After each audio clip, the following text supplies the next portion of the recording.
When I stepped out of my apartment, the entire hallway floor was smeared with blood. Not drops, not stains. It looked like something had been dragged, and all of it was coming from apartment 3B. I didn't know then who was inside and why were they asking for help. It was last year. I had just moved into apartment 3A. The building itself felt off. Old walls, damp smell, and a kind of silence that didn't feel empty. It felt like something was listening. Next to mine was 3B. A quiet middle-aged man lived there, Mr. Saran. He barely spoke, never made eye contact, and his door was always slightly open. Not enough to see inside, just enough to feel like you were not supposed to look. Strangest part, during the day, it was always silent, but at night, it felt like something was waiting. The first night, around 2:40 am, I heard something, a faint scratching. Not on my door, not outside. From the wall next to 3B, like nails dragging across concrete. I froze, listening. Then it stopped. I told myself, old building, rats, maybe, and went to back sleep. The night after that, 2:47 am.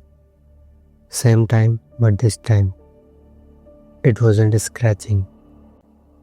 It was dragging heavy, like furniture being pulled across the floor. My bed slightly vibrated. That's when I knew something was wrong. The third night, it got worse, much worse. Heavy breathing right against my wall, weight uneven, and in between that, a broken and crying voice. Save me. My body went cold. I sat up. Who's there? Instant silence, complete, like nothing ever existed. The next morning, I asked Mr. Saran, what was that last night?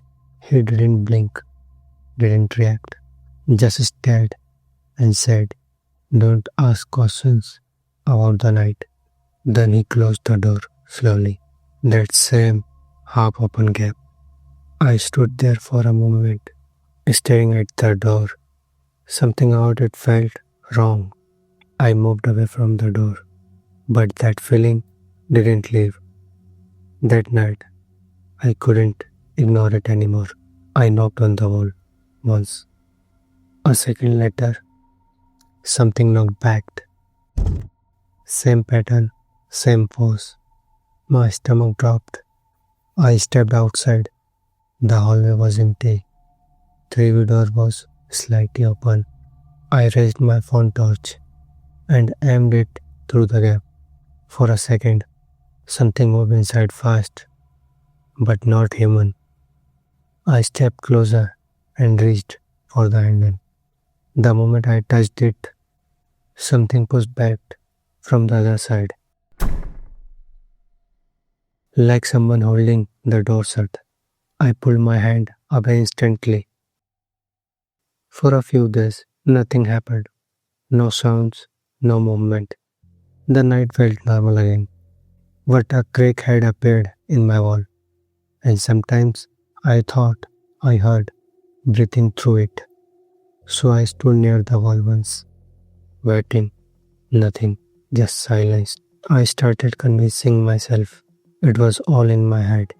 Stress, lack of sleep. But a few nights later, it happened louder than ever. Like someone is smashing their head against the wall. And between each hit, that same voice, save me. I couldn't take it anymore. I opened my door slowly. The hallway light flickered. 3B door was wider than usual, and from inside, a faint red glow on the floor. Drag marks, fresh, wet, leading inside.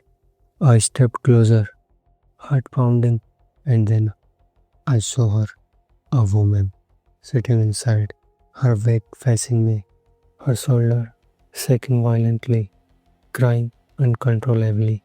I whispered, "Hello, are you okay?" The moment I spoke, she stopped, dead silence. Then she twisted her neck slowly, too far, almost 180 degree. Her eyes blood red, and her neck half cut open. She whispered, "He won't let me go." I stepped back and shut my door, locked it, and stood for a second, listening. Nothing. The next morning, everything felt normal. No sounds, no movement. Even three-way door was locked for first time. Something about that felt wrong. I stepped closer to the wall next to it, and that's when I saw it. A crack that was not there before. And from inside that crack, I heard it again. Faint breathing. That night, everything escalated. The lights in my room started flickering. I stepped outside into the hallway. The lights flickered non-stop. The hallway felt longer, distorted, like it wouldn't end. I looked down the hallway and saw her. She was not inside 3D. She was in the hallway, closer, much closer, still crying, whispering, "You heard me. He's coming." The hallway felt narrower, like it was shrinking. Her crying stopped, slowly, too suddenly. And then I heard someone breathing right behind me, slow, heavy. Something grabbed my hand hard. The grip on my arm was not skin. It felt like frozen stone. I turned it around. Mr. Saran, standing right behind me. That some unnatural smile, but wider, too wide. His eyes completely black, empty. He leaned close and whispered, "You should not have come out at night." And then everything went black.